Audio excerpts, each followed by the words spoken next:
के लिए जो हमारा पैदा करने वाला खालिक और मालिक है, और दरूद और सलाम हो तमाम अंबिया किराम पर और खुसूसी खास करके हमारे मोहम्मद रसूलुल्लाह सल्लल्लाहु अलैहि वसल्लम पर, और सलाम की हो अल्लाह के तमाम नेमतों पर। सबसे पहले और यहाँ सही मंच, नौजवान साथियों, बुजुर्गों और बच्चों, खास करके बच्चों, इस प्रोग्राम के और हमारे जो कमेटी है उस कमेटी का, और यहाँ पे जितने भी लोग हैं जिन लोगों ने यहाँ कुछ ना कुछ कमेटी में नहीं होते हुए मदद की, मैं आप सभी का शुक्रगुजार हूँ। और आप सबका जो आप कहने के ऊपर यहाँ आए, तो दोस्तों बच्चों जितने भी यहाँ पे बच्चे आए, तो कुछ लोग कंपटीशन के अंदर भी वो फर्स्ट डिवीजन के ऊपर आएंगे, मगर मेरी नजर में जितने भी बच्चे हैं जिन्होंने अभी भाग लिया है, तो दोस्तों ये बात याद रखना, जितने भी बच्चों ने भाग लिया है आप सबकी सब विजेता हैं। वो क्या कारण है कि क्यों विजेता है? हो सकता है कि आपने कंपटीशन दिया है, जिनको कुछ चीजें याद की या सब्जेक्ट याद का उन्होंने मेहनत ज्यादा की, वो नंबर 1 पे जाएंगे। मगर आप क्यों विजेता, उसका कारण ये कि आपके साथ में बहुत सारे बच्चे ये फार्म लेके गए थे। यहाँ से बहुत से लोगों ने फार्म की इत्तला दी थी कि हम भी परीक्षा देंगे, हमें भी फार्म चाहिए, मगर वो लेने नहीं आए। बहुत से बच्चे लेके भी चले गए, मगर लापरवाही में वो नहीं आए। और ये एक्टिवनेस दिखाती है 101% आगे जाके आप लोग 100% कामयाब हो गए। क्यों? इसके तरफ ध्यान मत देना कि आप आज फर्स्ट डिवीजन आए, सेकंड डिवीजन आए, आप उन लोगों से बेटर हो। कम से कम आप लोगों ने हिस्सा तो लिया।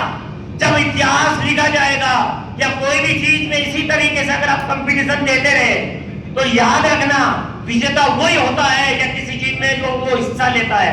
मेरी नजर में आप सारे लोग विजेता हो, और मैं तहे दिल से आप लोगों का शुक्रिया अदा करता हूँ। हमेशा किसी भी प्रोग्राम में हमेशा एक्टिव रहे और आगे बढ़ के आए, और कैसे भी प्रोग्राम हो, और देखना कुछ बच्चे आएंगे और विजेता बनेंगे, बहुत से बच्चे छोड़े, और आपके जाने के बाद खास हम भी भाग लेते हैं, खास हम भी जाते हैं उसके अंदर। क्या मेरा भी नंबर, मेरे पास कल भी फोन आया यार कैसे भी करके मेरे बच्चों का नाम हो जाएगा। मैंने इतने दिन पहले फार्म दे रहे थे, तब आपने क्या किया?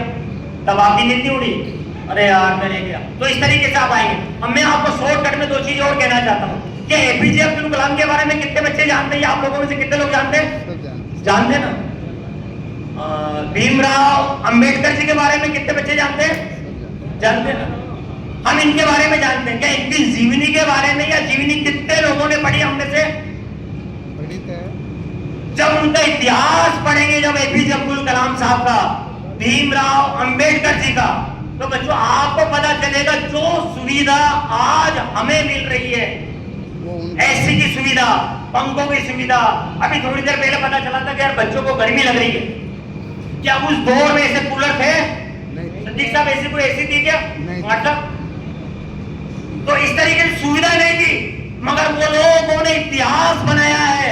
उन लोगों ने उस गरीबी, उनका जब पढ़ेंगे ना आप, उस गरीबी में से निकल के उन्होंने अपने माँ बाप के लिए, अपने समाज के लिए, आप अंबेडकर जी के बारे में पढ़ेंगे तो आपको पता चलेगा कि उस समाज में, उस दौर में उन लोगों से, उस समाज के साथ कितना भेदभाव किया जाता था, कितना भेदभाव किया जाता था। उस भेदभाव को मिटाने के लिए, उनको बराबर लाने के लिए उसने अपने दिमाग में ठाना कि ये चीज मैं प्रूव करके दिखाऊंगा और अपनी समाज को आगे लेके आऊंगा, और वो प्रूव करके दिखाया। एक बार जोरदार तालियां में पेश करने के लिए।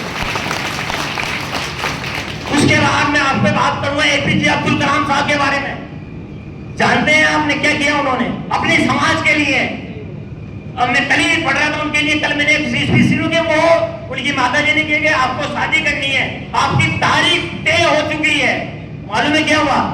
वो अपने काम में इतने व्यस्त है कि वो शादी की तारीख तक भूल गए। उनको शादी की तारीख याद नहीं थी, मगर उनके दिमाग में एक भी जज्बा था, एक ही टारगेट था कि मुझे अपनी समाज के लिए, मुझे अपने देश के लिए वो करके जाना है कि आने वाली पीढ़ी यह याद रखेंगे, और वो करके दिखाया। तो दोस्तों बच्चों, आप लोग विजेता हैं और इसी तरीके से भाग लेते रहे, और हमेशा इस कंपटीशन के दौर के अंदर जो आज सुविधा मिल रही है, ये बहुत बड़ी सुविधा है, इसको नजरअंदाज नहीं करें। बस कमी है तो हमारे समय की देने की, कमी है हमारे सिस्टम की। और कहते हैं ना कि जब आंखों में अरमान लिया आप लोगों के लिए कि जब आंखों में अरमान लिया, मंजिल को अपना मान लिया, तो मुश्किल क्या आसान लिया, जो ठान लिया तो ठान लिया। तो एक बार अपना टारगेट जरूर रखें और हमेशा जब भी आप घर से निकले, बहुत सारी चीजें, बहुत सारे पॉइंट बताएंगे, बहुत सारे लोग बताएंगे, जब भी घर से निकले हमेशा मुस्कुराते रहें, अपने से बड़ों की इज्जत करें, माँ बाप के सामने हमेशा मुस्कुरा के बात करें। माँ बाप के बारे में जब हमें एहसास होगा, जब हम खुद माँ बाप बन जाएंगे, उनके दर्द का एहसास अभी हो या ना हो। आज हम उनको जिद कर लेते हैं, उनसे बहुत कुछ मांग लेते हैं, बहुत कुछ दे देते हैं, मगर जब एहसास होगा, जब वो हमारे बीच होंगे या ना होंगे, वो एहसास होगा। तो आज जब भी सबसे पहले उनके अपने माँ बाप का चेहरा देखें और मुस्कुराएं। मुस्कुराने पे भी हमें नेकी लिखी जाती है। अल्लाह ताला ने इसके लिए हमें बहुत कुछ करा। इस पढ़ाई के साथ एक और मैसेज देना चाहूंगा, दीनी तालीम होना बहुत जरूरी है। आप ये एजुकेशन से आप नौकरी हासिल कर सकते हैं, सब हासिल कर सकते हैं, अच्छे संस्कार आपको माता पिता से मिलेंगे या दीनी तालीम से मिलेंगे। अगर दीनी तालीम नहीं है और इसके साथ साथ अगर दीनी तालीम नहीं है, तो बच्चों देख लेना, आगे जाके हमें कोई कामयाबी नहीं है। आखिरत भी सुधरना जरूरी है। तो हमारा टारगेट होना चाहिए, हमारा विजन होना चाहिए, छोटे छोटे टारगेट लिखे। बहुत कुछ है कहने के लिए। मैं रफीक साहब के लिए आखिर में तब जाऊंगा, जो आपने जो टीम बनाई है, आपने जो शुरुआत की है कि मैं अकेला ही चला था जानिबे मंजिल मगर, मैं अकेला ही चला था जानिबे मंजिल मगर, लोग आके गए तो कारवा बनता गया। एक बार जोरदार तालियां रफीक साहब के लिए। और आखिर में तय कहना चाहूंगा कि वतन व देश के खातिर कुर्बान हो जाइए। हमारे नसीब जी देखो साहब ने एक चीज लिखी थी कि वतन व देश के खातिर कुर्बान हो जाइए, बिगर कुर्बानी के सिला नहीं मिलता। बहुत बहुत शुक्रिया जनाब, थैंक यू, बहुत बहुत शुक्रिया। जी आए और